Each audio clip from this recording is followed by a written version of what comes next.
नमस्कार मंडळी, आज मी ज्ञानेश्वरी या पवित्र ग्रंथामधील अध्याय 4 ओवी क्रमांक 31 ते 60 यांचे पठण करणार आहे. ओवी क्रमांक 31. तरी नावे कहे सहावे, गाजावज्जेही न धरावे, परी तुझे अज्ञानत्व हरावे लागे आधी.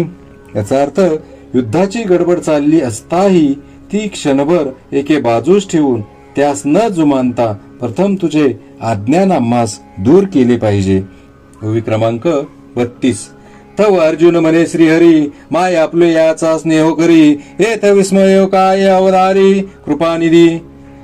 याचा अर्थ, त्यावेळेस अर्जुन म्हणतो, हे कृपानिधे श्रीहरी, आईने आपल्या मुलावर प्रेम केले तर त्यात आश्चर्य ते कोणते. ओवी क्रमांक 33. तू संसार स्रातांची सावली, अनाथ जीवांची माऊली, अमुते किर प्रसवली तुझीच कृपा. याचा अर्थ, तू संसाराने तापलेल्या लोकांची छाया व दीनजनांची माता आहेस आणि खरोखर आमचा जन्म तुमचेच कृपेपासून झाला आहे. ओवी क्रमांक 34. देवा पांगुळ एकादे विजे, तरी जन्मोनी जोजारू साहिजे, हे बोलो काय तुझे तुझची पुढा. याचा अर्थ, देवा आईला पांगळे मूल झाले तर त्याच्या जन्मापासून तिला त्रास सोसावा लागतो, हे सर्व तुम्ही जाणता, तर आम्ही तुमच्या पुढे तुमचे महत्व काय बोलावे. ओवी क्रमांक 35. आता पुसेन जे मी काही, ते तनिके चित्त देई, तेवीची देवे कोपावे ना काही बोला एका. याचा अर्थ, आता मी जे काही विचारणार आहे त्याकडे चांगले लक्ष द्यावे व त्या गोष्टीचा राग मनात आणू नये. ओवी क्रमांक 36. तरी मागील जे वार्ता तुवा सांगितली होती अनंता, ते नावे कमज चित्ता मानेची ना.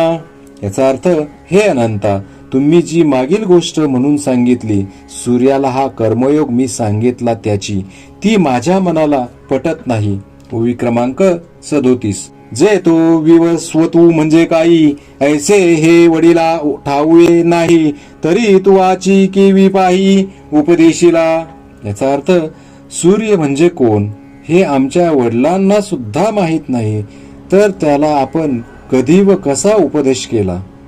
ओवी क्रमांक 38. तो तरी ऐकिजे बहुता काळाचा, आणि तू तव कृष्ण सांपेचा, म्हणून गायिये मातूचा विसंवादू. याचा अर्थ, तो सूर्य तर फार जुनाट आहे असे ऐकतो आणि आपण तर श्रीकृष्णा हल्लीचे, म्हणून या गोष्टीत आम्हाला विरोध दिसतो. ओवी क्रमांक 39. तेवीची देवा चरित्र तुझे, आपण काहीची नेनिजे, हे लटिके केवी म्हणजे एके हेरा. याचा अर्थ, तशातून देवा तुमचे चरित्र अगाध, आम्हास काही कळत नाही, तेव्हा आपण म्हणता ते खोटे आहे असे तरी आम्ही एकदम कसे म्हणावे. ओवी क्रमांक 40. परी हेची मातू आगवी, मी परी ऐसे ऐसी सांगावी, ते तुवाची रवी केवी पाही उपदेशू केला. याचा अर्थ, तेव्हा मी सूर्याला उपदेश केला हे जे आपण म्हणता ते मला समजेल अशा रीतीने स्पष्ट सांगा. ओवी क्रमांक 41. तव श्रीकृष्ण म्हणे पंडुसुता, तो विवस्वतू जय होता, तय आम्ही नसो ऐसी चित्ता भ्रांती जरी तुझ. याचा अर्थ, तेव्हा श्रीकृष्ण म्हणाले, अर्जुना, ज्या वेळेस तो सूर्य होता त्यावेळेस आम्ही नव्हतो अशी जरी तुझ्या मनात शंका आली. ओवी क्रमांक 42. तरी तू गा हे नेनसी, पै जन्मे अम्मा तुम्हासी, बहुते गेली परी तिये न स्मरसी आपुली तू. याचा अर्थ, तरी तुला हे माहीत नाही की तुझे व माझे पुष्कळ जन्म झाले, परंतु तुझ्या जन्माची तुला आठवण नाही. ओवी क्रमांक 43. मी जेने जेने अवसरे, जे जे होऊनी अवतरे, ते समस्त ही स्मरे धनुर्धरा. याचा अर्थ, अर्जुना, मी ज्या ज्या वेळेस जे जे अवतार घेतले त्या सर्व अवतारांचे मला स्मरण आहे. ओवी क्रमांक 44. म्हणून हे आगवे मागील मज आठवे, मी अजूही परी संभवे प्रकृती योगे.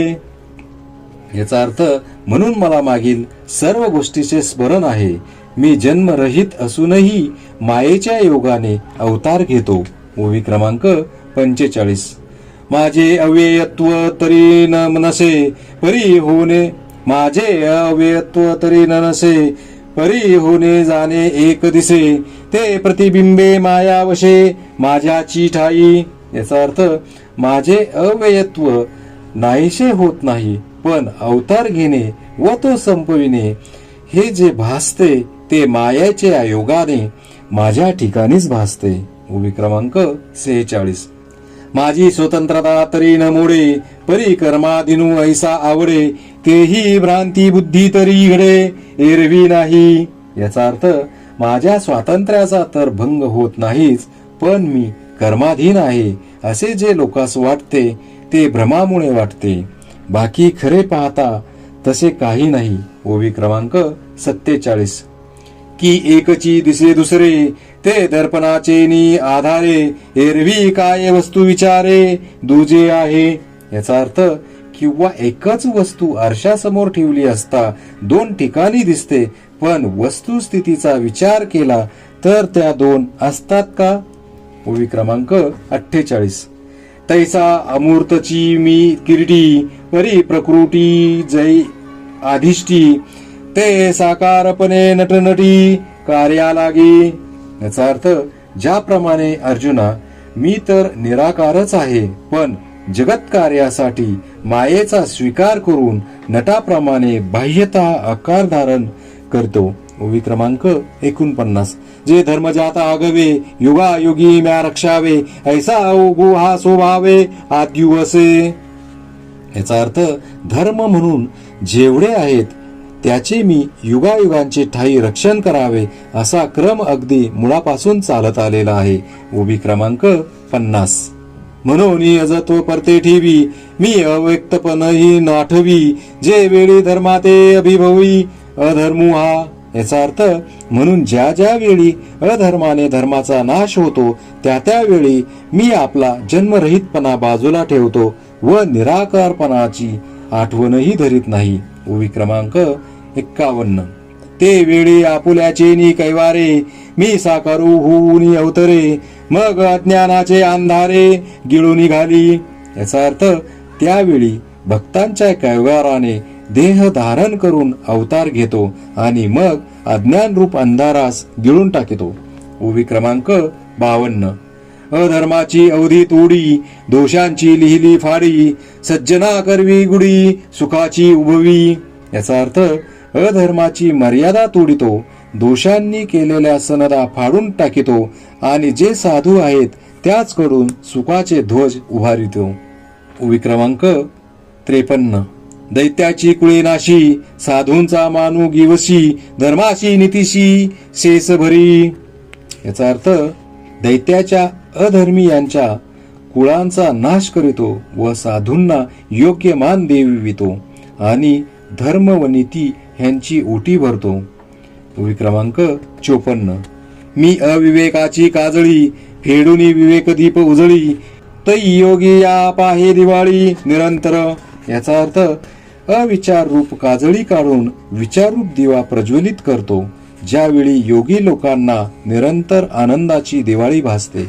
ओवी क्रमांक 55. सुतसुखे विश्व कोंदे धर्मुची जगी नांदे, भक्ता निगती दोंदे सात्विकांची. याचा अर्थ मग सत्सुखाने सर्व विश्व भरून जाते, जिकडे तिकडे लोक धर्माचे आचरण करीतात आणि भक्तजन सत्वगुणाने परिपूर्ण होतात. ओवी क्रमांक 56. तै पापाचा अचळू फिटे पुण्याची पहाट फुटे, जय मूर्ती माझी प्रगटे पंडुकुमरा. याचा अर्थ अर्जुना ज्यावेळी माझा अवतार प्रकट होतो त्यावेळी पापांचे पर्वत नाहीसे होतात व पुण्याचा उदय होतो. ओवी क्रमांक 57. ऐशी या काजा लागी अवतरे मी युगी युगी, परी हेची ओळखे जो जगी तो विवेकिया. याचा अर्थ अशा कामाकरिता मी युगायुगांचे ठाई अवतार धारण करीतो, परंतु असे जो ओळखतो तोच जगात विचारवान होय. ओवी क्रमांक 58. माझे अजत्वे जन्मने अक्रियताची कर्म करणे, हे अविकार जो जाणे तो परममुक्त. याचा अर्थ माझे अजत्व कायम असून जन्म घेणे व अकर्तृत्व कायम असून कर्म करणे असे जे माझे निर्विकार स्वरूप, ते जो निशंक जाणतो तोच परमुक्त होय. ओवी क्रमांक 59. तो चालिला संगे न चळे, देहीचा देहा नाकळे, मग पंचत्वी तव मिळे माझ्याची रूपी. याचा अर्थ, असे जाणणारा देहाच्या संबंधाने जरी चालतो असा दिसला तरी तो चालत नाही, आणि त्याने देह धारण केला तरी तो देह भावाने आकळीला जात नाही, मग मेल्यावर माझ्या स्वरूपात येऊन मिळतो. ओवी क्रमांक 60. एरवी परापर न सोचती, जे कामना शून्य होती, वाटा के वेळी न वचती क्रोधाची या. याचा अर्थ, एरवी मागील व पुढील गोष्टीचा जे शोक करीत नाहीत आणि जे वासना रहित असतात ते कोणत्याही वेळेस क्रोधाच्या मार्गाला जात नाही. श्री संत ज्ञानेश्वर महाराज की जय.